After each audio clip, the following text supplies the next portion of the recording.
Police station येथे अपराध क्रमांक 501/2024 अन्वये एक 380/427/34 भारतीय दंड विधान अन्वये एक गुन्हा दाखल झालेला होता।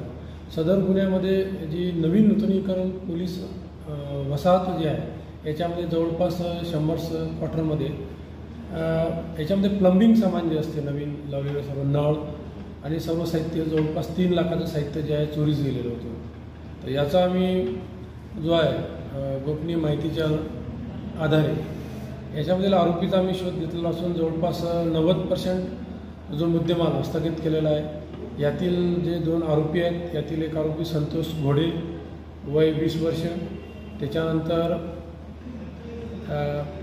बाकीचे 2 जे आहेत हे अल्पवयीन असल्यामुळे याची तुम्हाला नाव घेता येणार नाही, पण याच्यामधील जो माल ज्यांनी विकत घेतलेला आहे जो भंगार दुकानदार जो आहे हाफिज खान वजीर खान यांनासुद्धा अटक केलेला आहे। त्याचबरोबर अशा प्रकारचे जे चोरी झालेले आहेत जवळपास 6 ते 7 प्रकारे जे छोट्या मोठ्या ज्या चोऱ्या झालेल्या आहेत त्यासुद्धा पोलीस स्टेशन बुलढाणा शहर येथे उघडकीस आलेल्या आहेत आणि याच्यामध्ये सुद्धा जे भंगार व्यापारी जे आहेत यांनासुद्धा आरोपी करण्यात आलेला आहे। मी भंगार व्यापाऱ्यांना एक बुलढाणा शहर पोलीस स्टेशनच्या वतीने आवाहन करतो की आपण कुठल्याही प्रकारे चोरीचा माल जो आहे हा विकत घेऊ नये। आपल्या याच्यामध्ये जर असे आढळून आल्यास नक्कीच या गुन्ह्यामध्ये जे आरोपी केलेले आहेत आपणासुद्धा याच्यामध्ये आरोपी करण्यात येईल।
संपर्क करा।